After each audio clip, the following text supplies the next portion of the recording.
Welcome to the Psych Gym. I'm your trainer, Vanessa Perry, a former mental health therapist turned intuitive counselor. Much like a physical gym, in this space we'll aim to target specific psychological muscles and train them to be stronger. I'm so glad you are joining this gym. Let's hit the weights. Hi, welcome back to the Psych Gym. We're going to be super positive today. Well, we're going to talk about positivity today and the concepts of toxic positivity versus, a really good, healthy, positive attitude.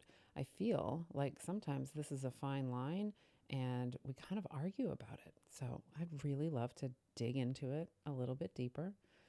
I think that positivity is like a beautiful thing. It's something that we definitely need to be using, but we have to know how to use it correctly, just like any other tool in our toolbox.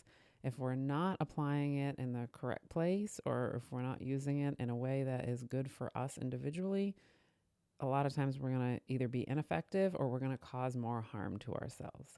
So, we've all heard that term, just think positive. And I think it's even a trigger phrase for us now that when we hear it, we're like, hey, fuck off. Right? Like, thanks for the advice. I wouldn't have thought of that if you didn't tell me to just think positive. And, sometimes there's a little bit of a truth to it, right? If we are making things worse because we're overthinking in a negative way, we're not thinking in a positive, problem solving way. Because everybody who is a client of mine knows that I am such a proponent of learning how to soothe our anxiety by doing appropriate overthinking. Concept, I know people are like, overthinking feels like the word over is important. But I think we're talking about a term in relation to other quote unquote people. But that's a topic for another day. Today, we are still talking about positivity. I think everybody can think of a time where that advice was given to you and you wanted to punch that person in the throat. But I think there might also be, if we think about it, a time where somebody was able to pull us out of our negativity by giving us some gratitude or giving us some perspective that helped us know, yes, this feels horrible, but, and whatever comes after the but. It can be, I've done this before and I've come out of it before, or I'm resourceful, or I have people to help me figure this out, whatever that thing is. Sometimes that can work. I really, in this episode, though, want to talk about how we use positive thinking correctly and in a way that helps, and a way that, we really are misusing it, and some of the downsides to using positivity as like a major tool when things are not feeling great. So let's just dig a little bit more into, just stay positive. And I feel like I don't even know why I'm using that trigger phrase, because I feel like every time I say it, you're all cringing alongside me. But we got to talk about it, right? Like the uncomfortable things, we have to desensitize ourselves to them. So we're doing a little bit of exposure therapy in the just stay positive realm. Okay. So hang with me here, please. Just hang with me. What is toxic positivity? So it's another buzzword. We have so many buzzwords running around now. Pop psychology has us labeling and mislabeling things. And it's really, I think, creating a bigger problem than we already have, which is a ginormous problem. But the toxic positivity is when we're dismissing a real emotion. Dismissing, I think, is what we have to remember is the difference. Because sometimes we're using positive, maybe affirmations or affirmations to get us past something or to move us through a real emotion that's coming and that has come, and we've received our message from our emotion and we're ready to let it be released. We can use some more positive thinking during that time. But if we are just, something terrible happens and we kind of disassociate and we're like, oh my God, life is so beautiful, or oh, nothing phases me because I won't allow these emotions to be here. Well, yeah, I think we are understanding that we are at that point dismissing our humanness, and that in the long run never really works out. even if the only effect of it is alienating people who need us to feel our emotions and talk about our emotions and move through them together with them, right? That can happen. So, what does toxic positivity look like? We all know what it looks like, but I'm just going to give you an example anyway, because that's the structure. That's the structure that I feel like I need to hold on to when I'm creating these podcasts. I have a little bit of structure there so that I can keep myself on track. Everybody knows tangents and I best friends.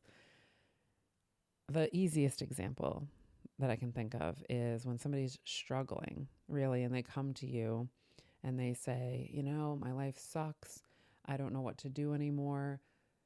I don't know how I can even be a person in this world. And the answer that we give them is, well, you have a lot to be grateful for. Like, that comes later down the line, y'all. It's not that it has no place in healing. It's just we have to, like everything, we have to put the pieces in the right order. We have to put the path in the right order. So eventually, of course, every time we're struggling, we want to get to some sort of gratitude. That's, I think, what everybody knows in our subconscious. But in the time that we're struggling, gosh, we need something completely different. And there have been studies on this. You guys know that I'm not like super big on studies and statistics and things like that, because when you work in this field and you really recognize how people are found for studies and how much of the correlations are not, kind of part of the study, like they're not really digging super deep into everybody's individual life to really apply whatever it is that they're studying. Whatever. I could go on about that as well, but we're not doing tangents today. Anyway, studies, I feel like that we can actually rely on, because if you did a study of your friends and yourself, forced positivity, false positivity, toxic positivity can increase our stress, right? Because we are then put in a place of comparison sometimes. And for when you're in like a really bad space and somebody tells you to be grateful, sometimes that can make you feel really bad about yourself that you're not being grateful. Or, I've sat with people that are dismissing their own emotions because they've heard it so much and they're like, well, I shouldn't complain about this because people have it worse. And I'm like, doesn't matter, people have it worse. Your bottom's going to be your bottom no matter what anybody else's bottom is. And if we're having a bottom kind of day, that's just how it goes. You don't have to tell yourself that this isn't valid. It's super valid because it's here. It's an emotion. Emotion comes for a reason. It's a messenger. So let's just get to the message so that we can move through it, right? That's what we're here for. So what are the dangers of, kind of over relying on positive thinking? I think that that's something we don't talk about enough, and it feels like it is just a good thing to bring to the forefront. When I decide to make these podcasts, I try to think of things that are a little bit outside of the box, if you can believe that. Me trying to not do the thing that everybody else is doing. And I know that there's crossover, and I know that there's sometimes some things that you've heard before, but I do feel like sometimes we don't get down deep enough into what is happening to us when we do these things, or what can happen to us. It's not always across the board, as I was just talking about with studies. But in this case, I feel like there's a lot of blanket statements that happen when we talk about positive thinking, and we'll just kind of say, oh, it makes people feel invalidated. And we're like, oh, okay, yeah, we don't want to make people feel invalidated. Or, it doesn't allow me to feel my emotions. And we're like, yeah, like we want to feel our emotions. But we don't really understand how the danger of that can carry out into our regular lives over time, right? We can kind of understand in the moment how if we haven't handled an emotion, it might come back later because we've bottled it. We're pretty good on that, but we don't really think about the long-term effects of our learning and our abilities to move through things in the future, because we refuse to move through things in a great, healthy way in the present. So one of the dangers that I want to talk about is avoiding action. So I think that this happens a lot more than we'd like to admit, that we will use positive thinking as like kind of a reason not to do some necessary steps. I think anybody who's been in a negative or abusive relationship can relate to this. We'll kind of be like, oh, well, at least blah, blah, blah. And then we'll just like stay there because the necessary steps of having really hard conversations or having to change your situation in that relationship, we don't want to do that. So we are all about trying to see the bright side of everything because we don't really want to do the thing that we know would solve the problem. This happens in jobs all the time, right? Oh, well, at least I have a job. And I'm over here like, yeah, but you hate your life. So maybe we can actually talk about it. You don't have to do it right this second, but let's talk about what it would be like for you to take the steps to create your life in a different way. You don't have to do it right now, but let's talk about it. And that can be really scary because, again, as we were talking about before, if we start to talk about what life could be like and then we're not doing it, sometimes that will make us turn on ourselves and start to beat ourselves up for not taking action. So I very much understand why avoiding action is a subconscious thing that people do. But do we really want to just live our lives shitty with positive thinking that doesn't really make us feel positive just so that we won't have to do hard things? Like, no. I mean, y'all know I'm the queen of just rip off the Band-Aid because I'm tired of bleeding, but it's taken a lot of work to get there. And this is some of the work that I've had to do. Ignoring our reality. That goes with the avoiding action, I feel like. Excessive optimism can lead to bad decisions, right? Like we will over exaggerate our skills sometimes, or we will believe that it's okay to do something that might harm somebody else because we are just kind of avoiding all of the emotions around it. We're just like, oh, it's totally fine. This is great. I can do this. It won't hurt anybody. I'm the only one that it's hurting. And then we just make, sometimes some pretty bad decisions, some poor decisions, because instead of being able to sit through what might be disappointment or what might be having to have patience, which is my least favorite thing, right? Sometimes we have to be able to sit with those negative emotions or what we've deemed as negative emotions so that we can make really informed decisions about our lives. I think one of the examples. So as an entrepreneur, I think that this happened to me early on quite often. So I would ignore like kind of my own red flags because I wanted to believe that everything would work out. So I in the early stages of creating my business, I would do all kinds of things that were what other people would do, and I would talk to these business coaches and they would tell me to do stuff, and I would try to do it, right? And I would just be like, everything's going to work out. It's going to be fine. So good. And I'm moving in the right direction. And I'd say all the key words, but I felt like shit. I did not like what I was doing. I did not like what I was becoming. There were a lot of like gut feelings of don't do this. Don't do this way. And I would just like ignore it, Oh, these people have trained successful business women and men, and so they're going to train me too. You just dumb shit. Like saying it out loud is very cringe. But I'm here for you guys to see real life, and if it's my real life, whatever. Right? And not to say that I'm like this wildly successful person, but in comparison to that version of me, my God, I'm happy. I am successful to the point where like my life is, I'm self-sufficient. So yeehaw, right? Like that other version of me gets to be proud of today me. But I did that. I ignored the red flags. I ignored my reality and made bad decisions in my business because I wanted to believe that things could work out. And I didn't want to do hard things, and I didn't want to I didn't want to take risks. I didn't want to put myself out there. And, I was just afraid, right? So I wanted to follow somebody else's blueprint because it felt safer, and it wasn't. That kind of leads into failure, right? Like we talk about failure all the time, and that became a buzzword for a while. It's like fail as fast as you can.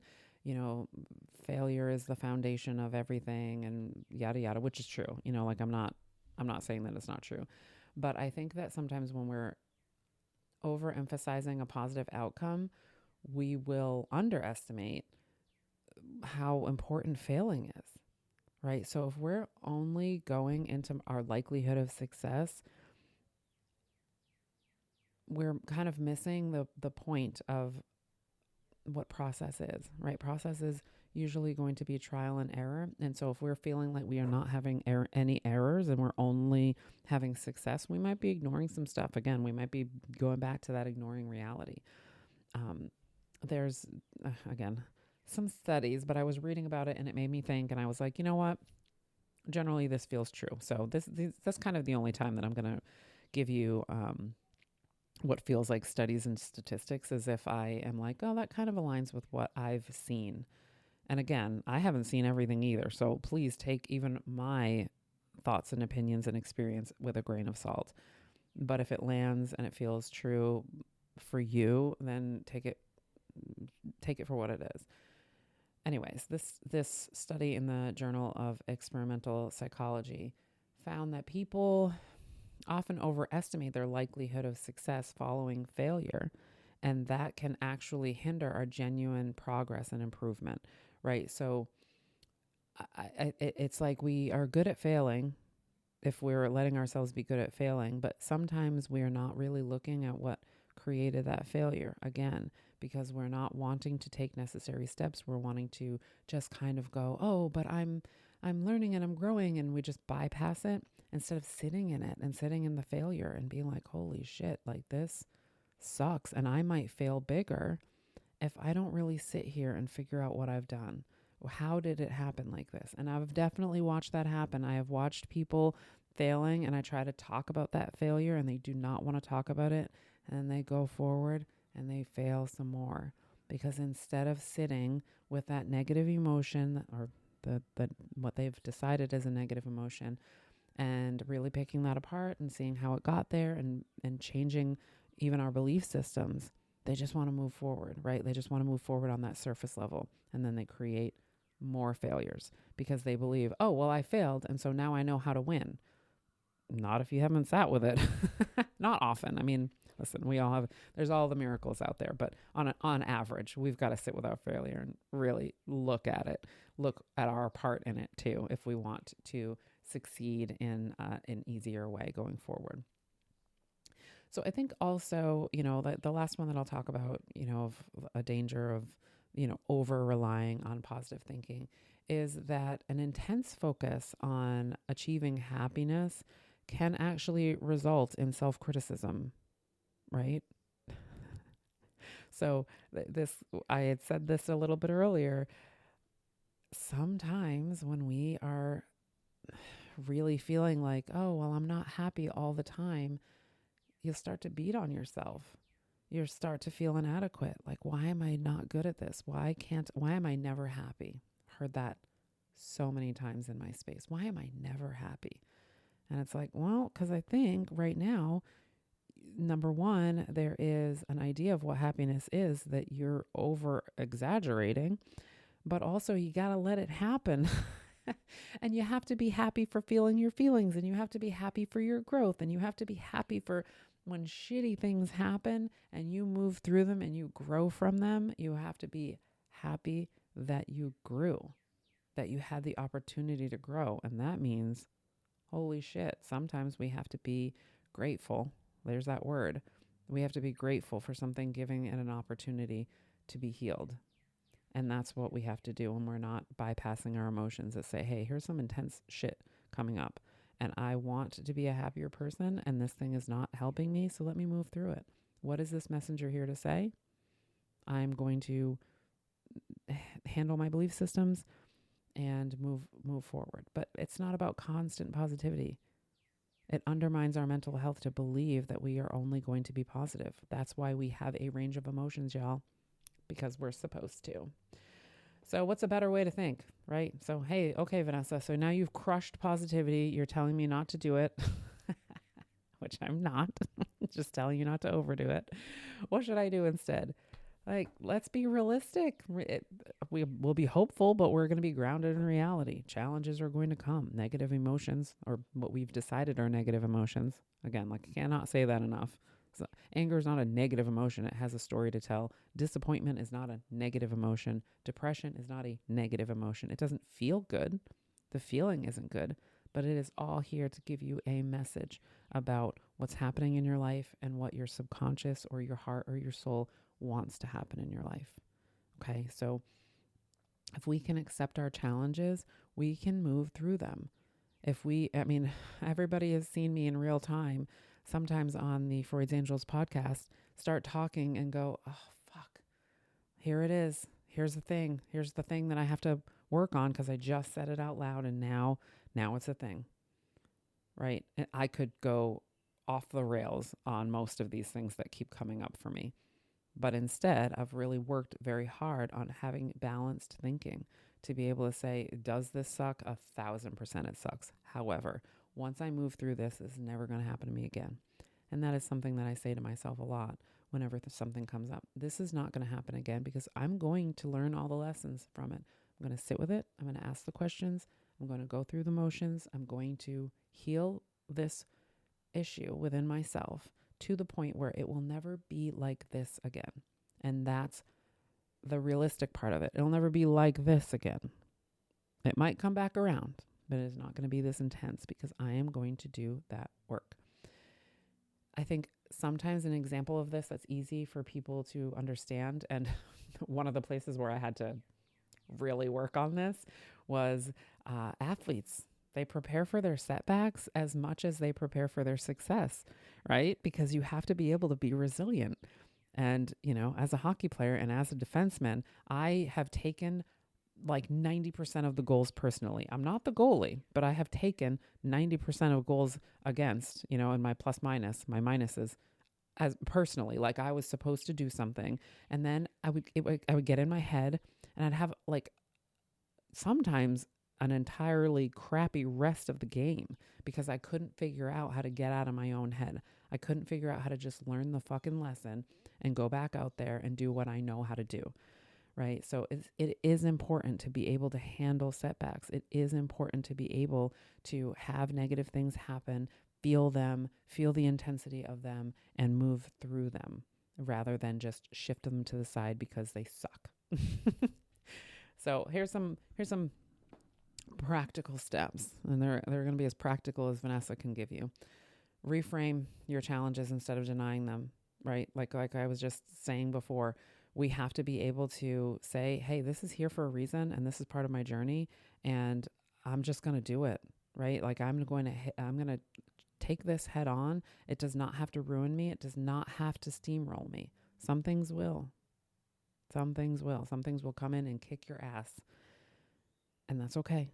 Again, it's totally fine to roll around in the mud when the mud is deep. I would never tell anybody not to do that. But while we're rolling around in there, we're like, what the fuck is going on, right? Like we're trying to do some pausing and some thinking and some evaluating while we're doing that. We're going to do action with our affirmations. When I was writing this, I wrote action over affirmations, and I don't know where the fuck that came from because I don't believe in that. I don't believe in anything over. I believe in co-creation in all ways.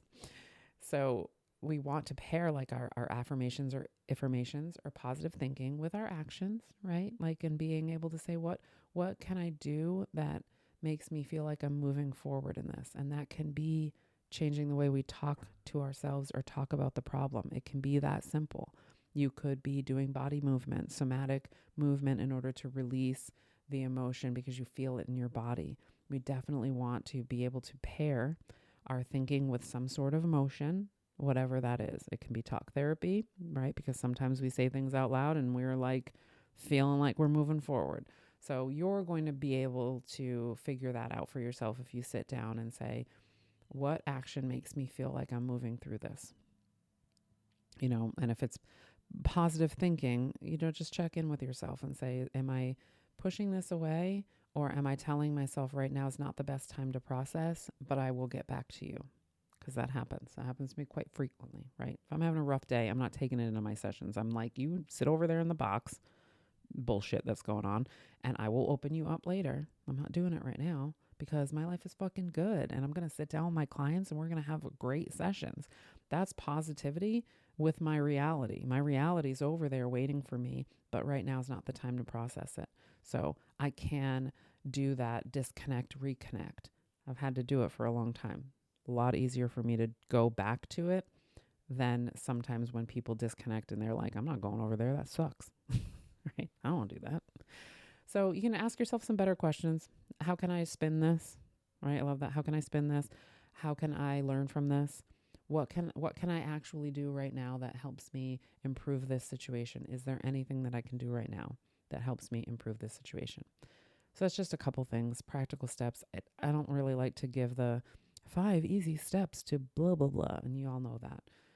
But those are just some things that we can do to be able to be in more of a healthy mindset and not just use positivity and gratitude as a bypass to our very real, very necessary to follow and learn from emotions. So listen, final thought on this. Positivity is fantastic. Gratitude is beautiful and powerful and wonderful, and it is healing, and love is healing. And I believe in all of those things, but only when we use them wisely. When we use them incorrectly, like everything, right? Like if I think I'm gonna use a hammer to do the screwdriver's work, I'm gonna fuck some shit up, right? And so we're not gonna do that. So we have to be able to use our tools, all of our tools, in ways that are helpful for us and not harmful. Easier said than done at first. But when you get really good at this and you really practice it, you recognize it right away. I know when I'm using a hammer for the screwdriver work, and I have to call myself out on it, and I sit and it's like a little timeout of like, you probably don't want to do that. But that's because I've been practicing for so long and teaching it for so long, right? There's only so many times you can say it out loud to other people before you're like, yep, you're doing it too, because it's ingrained in your head as the way to really live your life better. So I want you to think about your positive thinking. I want you to think about the ways that it has or has not helped you. I want you to think about how you can reframe it if you're using it for other people, trying to help other people, how we can elongate the road to gratitude by being mindful and asking questions of the emotions that come through for ourselves and for other people, so that we're sitting with them instead of kind of pushing them away and telling them they're not valid. So that is my probably more lengthy than I wanted it to be chat on positivity and toxic positivity and how we can use it to hurt ourselves, or we can use it to help ourselves. So I hope to see you in the next episode of the Psych Gym, and I want to thank you for letting me be your guide today. Thanks for listening. To learn more about what I do and how to work with me, head to thepsychgym.com to check it out. Keep lifting, y'all. It's worth it.